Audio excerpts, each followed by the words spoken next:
আসসালামু আলাইকুম রহমতুল্লাহি ওবরকাতুহু। সম্মানিত দর্শক, আওয়ামী লীগের ঝটিকা মিছিল এই মুহূর্তে বাংলাদেশের রাজনীতির সবচেয়ে তাজা খবর। রাজধানীর কোথায় আওয়ামী লীগের ঝটিকা মিছিল হলো, সেই মিছিলে কারা কারা আছেন, কিভাবে করলেন, কোন সময় করলেন এবং মিছিলে কতজন লোক আছেন, এর চাইতে গুরুত্বপূর্ণ খবর সামাজিক মাধ্যমে এখন আর নেই।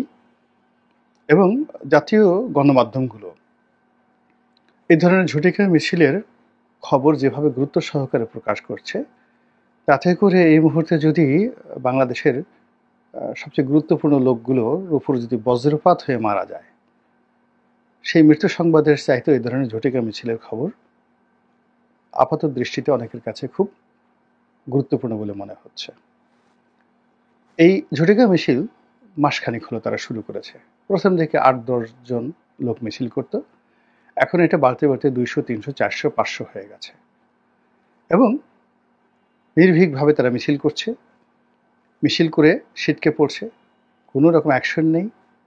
যেভাবে আগে আওয়ামী লীগের লোকজনকে দেখলে ঝাঁপিয়ে পড়া হতো, সেরকম করা হচ্ছে। আর সরকারকে বুঝ দেওয়ার জন্য পুলিশের পক্ষ থেকে বাড়ি বাড়ি তল্লাশি করা হচ্ছে এবং আওয়ামী লীগের প্রতিদিনই একজন দুজন করে নেতা ধরে সরকারকে প্রবোধ দেওয়া হচ্ছে যে কাজ হচ্ছে। কোনো সাবেক এমপি, কোনো সাবেক নেতা, এমপি প্রার্থী, তাদেরকে এভাবে ধরে বা কোনো ছাত্রলীগের নেতাকে প্রতিদিন একটা দুটো করে এভাবে গ্রেপ্তার করে তারা সরকারকে প্রবোধ দিচ্ছে বা যারা এই মিছিল চাচ্ছে না তাদেরকে প্রবোধ দিচ্ছে। আর অন্যদিকে আওয়ামী লীগের যে মিছিল, ঝটিকা মিছিল, এটার যে গতি বাড়ছে। আপনারা তো জানেন ঝটিকা যে শব্দটি, ঝটিকা মানে খুব দ্রুত, ঝট করে, তাড়াতাড়ি করে কোনো একটা কিছু করা। ঝটিকা মিছিল বলতেই বোঝায় যেটা কোনো দীর্ঘমেয়াদী ঘটনা নয়, এটি ৩০ সেকেন্ডের জন্য হতে পারে। আর ঝটিকার সঙ্গে সবচেয়ে বেশি যে জিনিসটি দরকার সেটা হলো ঝড়, ঝড়ের গতিতে। আর ঝড়ের মধ্যে বাংলাদেশে যে ঝড়টি সবচেয়ে প্রলয়ঙ্করী সেটা হলো কালবৈশাখী। তো যখন কোনো একটা জায়গাতে ঝটিকা আসে, ঝড় হয়, কালবৈশাখী আসে, সেটা কেবলই মাত্র ঝড়ের মধ্যে থাকে না, সেখানে আম পড়ে, জাম পড়ে, গাছ উঠিয়ে নিয়ে যায় এবং এমন এমন কালবৈশাখী যেটা অনেক সময় টর্নেডো তৈরি করে ফেলে, টিউবওয়েল সব উঠিয়ে নিয়ে যায়। তো আপনি যদি টিউবওয়েল না হয়ে ওখানে একজন মানুষ থাকে, তাকে যে সেই টর্নেডো কোথায় উড়িয়ে নিয়ে, দেখা গেল যে ঢাকা শহর থেকে আপনাকে উড়িয়ে নিয়ে কুড়িগ্রামে পাঠিয়ে দিয়েছে, কোনো মন্দিরে আপনাকে বসিয়ে দিয়েছে, অথবা আপনাকে ভারতের সেই বহু দূরে আপনাকে পৌঁছে দেওয়া হয়েছে, অথবা সুন্দরবন একটা বাঘের যে ঘর, সেই ঘরের মধ্যে আপনাকে পৌঁছে দিয়েছে। ঘূর্ণিঝড় এমন একটা জিনিস, টর্নেডো এরকম একটা ভয়াবহ জিনিস। তো এখন এই যে আওয়ামী লীগের যে ঝটিকা মিছিল, এই ঝটিকা মিছিলের মধ্যে যে অশনি সংকেত, সেখানে সবাই রাজনৈতিক ঝড় দেখতে পাচ্ছেন প্রায় প্রতিদিন, সকালে, বিকালে, রাতে, এমনকি গভীর রাতে, ভোর রাত্রে এবং গভীর রাতে এই ঝটিকা মিছিল হচ্ছে।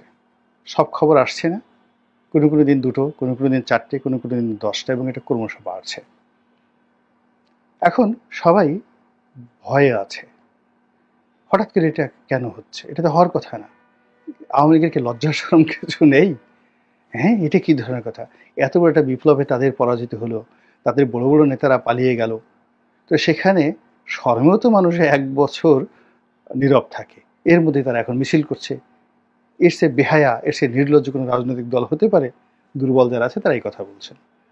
আর এক পক্ষে বলার চেষ্টা করছে এটা কি ধরনের কথা, এখানে তারা মিছিল করছে, দৌড়াদৌড়ি করছে। ওদিকে আওয়ামী লীগের যারা নেতা বিদেশে, তারা স্যুট পরে, কোট পরে, তারপরে শেষে তারা বিয়ের অনুষ্ঠানে এসে পোলাও, কুরমা, বিরিয়ানি এগুলো খাচ্ছে। এরা কি মানুষ নাকি আওয়ামী লীগ? ছি ছি ছি ছি ছি, এইভাবে হয়? এরকম একটা কথা আছে। আর একজন বলছে, না, আওয়ামী লীগকে তো চেনো না, তাদের আসল রূপটা কি, তারা ভয়ঙ্কর, ভীষণ রকম ভয়ঙ্কর, বোমা মারা, তারপরে গান পাউডার দিয়ে গাড়ি জ্বালিয়ে দেওয়া, এসব যেমন তাদের জন্য খুব ডাল ভাত, তেমনি আবার তারা রাষ্ট্র ক্ষমতায় এসে কিভাবে হাঁটুতে গুলি করতে হয়, কিভাবে গুম করতে হয়, কিভাবে আয়নাঘরে ঢুকাতে হয়, তারপরে কিভাবে একেবারে বাপের নাম ভুলিয়ে দেওয়া যায়, এই টোটাল কাজগুলো আওয়ামী লীগ জানে, ভালো করে জানে। কাজেই রাজপথে এখন যে বিশৃঙ্খলা চলছে, সেই বিশৃঙ্খলার মধ্যে সব জায়গাতেই মানুষ আওয়ামী লীগ খুঁজে পাচ্ছে। কোনো একটা রিক্সাওয়ালা জোরে কথা বললে মানুষ ভয় পায়, ওকে আওয়ামী লীগ। কিংবা এই যে ব্যাটারি রিক্সা বা অটো রিক্সা বনানীতে মারধর করলো, কেউ একজন বলে ফেললো যে 30,000 আওয়ামী লীগের সশস্ত্র নেতাকর্মী তারা এই অটো রিক্সার সেই চালকের বেশে এখন এই ঢাকা শহরে দাপিয়ে বেড়াচ্ছে। ভালো কথা। কোথাও ছোটখাটো একটা বিক্ষোভ বিদ্রোহ দেখা দিলেই ওর মধ্যে মানুষ আওয়ামী লীগ খুঁজে পাচ্ছে। আর এই ঘটনাগুলো ছিল এই ঝটিকা আক্রমণ বা এই ঝটিকা মিছিলের আগে। কিন্তু এটা যতই বাড়ছে ততই মানুষের সন্দেহ আরো বেড়ে যাচ্ছে। এখন বলে যে আল্লাহ, ওই মন্ত্রণালয়ের সচিব ও তো আওয়ামী লীগের, ও শেখ হাসিনার সাথে ওর ছবি আছে, পুলিশের অমুক কর্তা অমুক এসপি। মানে আপনি যে কোনো সমাবেশে যান, তারপরে শেষে যে কোনো পারিবারিক অনুষ্ঠানে যান, তারপরে আড্ডাতে যান, প্রথমে দেখবেন বিশাল একটা দীর্ঘশ্বাস। সেই দীর্ঘশ্বাসের প্রথম বক্তব্য হলো, কি হলো এই বিপ্লব করে? আমার অমুক থানার ওসি আওয়ামী লীগের লোক, একটা ডাইরেক্ট ছাত্রলীগের লোক, অমুক নেতার সঙ্গে সরাসরি ঘোরাফেরা করত, সে এখন ওসি হিসাবে এই যুগে নিয়োগ লাভ করলো এই 2 দিন আগে। এটা একটা কথা হলো? কি হবে, কি হবে এই দেশের? এইরকম মানে যত মিছিল হচ্ছে তত বেশি পারস্পরিক মানে অবিশ্বাস তৈরি হচ্ছে, সন্দেহ তৈরি হচ্ছে। এখন বিএনপির মধ্যে আওয়ামী লীগের প্রতিচ্ছায়া দেখা যাচ্ছে, বিএনপির মধ্যে ভারতের প্রতিচ্ছায়া দেখা যাচ্ছে। এটা কিন্তু সন্দেহ থেকে, অবিশ্বাস থেকে, এই আওয়ামী লীগের ভয় থেকে মানুষ বিএনপিকে বা বিএনপির যারা নেতা রয়েছেন তাদেরকে ভারতের দালাল ট্যাগ দেওয়ার সুযোগ পাচ্ছে। এটা ভয় থেকে, আতঙ্ক থেকে, আদারওয়াইজ অন্য সময় হতো না। এরপরে সরকারের মধ্যে অনেক লোককে, পাওয়ারফুল লোককে তাদেরকে ট্যাগ দেওয়া হচ্ছে এরা সব ভারতের দালাল, একদম ছবি একে একে। এবং সবচেয়ে আশ্চর্যের ব্যাপার হলো যে যে দুজন মানুষ মানে মরিয়া প্রমাণ করতে রাজি যে তারা মরে নাই, এর একজন হলেন জনাব পিনাকি ভট্টাচার্য, আর একজন হলেন জনাব আসিফ নজরুল। দুজনই তাদের জীবনের যে উত্থান বা তাদের আজকের যে অবস্থান, সব কিছুর মূলে রয়েছে ভারত বিরোধিতা। এখন এই দুজন লোককে ভারতের দালাল হিসেবে আলটিমেটলি ট্যাগ দেওয়া হয়েছে এবং এটা বাংলাদেশ থেকে করা হচ্ছে। তাদের চোখ একে, 2 চোখ থেকে রক্ত বেরোচ্ছে, সেখানে ভারত লেখা। ভারতীয় পত্রপত্রিকা, ভারতীয় ইউটিউবার, বাংলাদেশের যারা এই দুজন বিরোধী রয়েছে সবাই এই দুজনকে ভারতের দালাল বলার চেষ্টা করছে।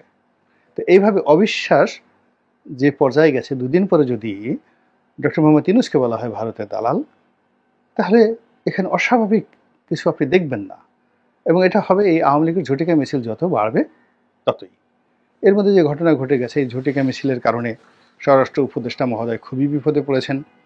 তিনি এই মিছিল কেন হচ্ছে পুলিশকে জিজ্ঞাসা করছেন, পুলিশের মধ্যে আবার প্রতিক্রিয়া হচ্ছে। এর কারণ হলো পুলিশ কেন এখন ঝুঁকিতে যাবে তারা? এর কারণ হলো আওয়ামী পুলিশ হয়ে তারা যে দুর্ভোগ দুর্দশার মধ্যে পড়েছে। 2,500 পুলিশ সদস্য হত্যাকাণ্ডের শিকার হয়েছে। তারপর তাদের হাজার হাজার লোক পলাতক, পুলিশের হাজার হাজার লোকের চাকরিচ্যুতি হয়েছে, কনস্টেবল থেকে শুরু করে একদম আইজি পর্যন্ত। এই মুহূর্তে 2 জন আইজি জেলখানায় এবং বাকি আইজিরা পলাতক। একমাত্র নূর মোহাম্মদ সাহেব ছাড়া আওয়ামী লীগ জমানার যারা আইজি ছিলেন মোরালের সবাই পলাতক, বাঘা বাঘা সব আইজি। তো সেখানে বর্তমান আইজি কেন তিনি এই ঝুঁকি নিতে যাবেন ডক্টর ইউনূসের পক্ষে বা এদের পক্ষে? তিনি তার দৈনন্দিন কাজকর্মগুলো করবেন, অপরাধ দমন করবেন, কিন্তু বাকি কাজগুলোতে তিনি ঝুঁকিতে যাবেন না, এটা স্বাভাবিক। সেনাবাহিনীর দেখো এই অবস্থা। সেনাবাহিনীর সঙ্গে এখন যে আচরণ করছে একজন লেফটেন্যান্ট কর্নেল, একজন কর্নেল, একজন ব্রিগেডিয়ার, তার সঙ্গে একজন ব্যাটারির রিক্সা চালক যে ব্যবহার করছে, যেভাবে তাদের সঙ্গে ঠাট্টা মশকরা করছে, তাদেরকে রীতিমতো ধাক্কাধাক্কি করছে। একজন ব্রিগেডিয়ার, একজন গার্মেন্টস শ্রমিক, সে মিলিটারি গাড়ি পুড়িয়ে দিচ্ছে, একজন ব্রিগেডিয়ারকে ধাওয়া করছে। তারপরে সেনাবাহিনীর সদস্যদেরকে ঘেরাও করছে ছাত্ররা। তারপরে চারিদিকে ঘেরাও করে সেনাবাহিনীর সদস্যরা একেবারে লোডেড আর্ম সহ নির্ঘাত দাঁড়িয়ে আছেন, কানে তুলো দিয়ে, আর পোলাপান সব ভুয়া ভুয়া ভুয়া হাজার হাজার পোলাপান ভুয়া ভুয়া করছে। আর এই 50 জন 60 জন 100 জন সেনা কর্মকর্তা বা কনস্টেবল বা সিপাহী তারা দাঁড়িয়ে দাঁড়িয়ে সেখানে অনেকটা সঙের মতো দাঁড়িয়ে আছে। কি করতে পারেন তারা সেখানে? তো সেই জায়গাটাতে যেখানে যারা এই মবগুলোতে অসহায় বোধ করছে, সেখানে আওয়ামী লীগের এই জায়গাটাতে তারা কার হুকুমে গিয়ে আবার আর একটা নতুন ট্যাগের মধ্যে পড়বেন।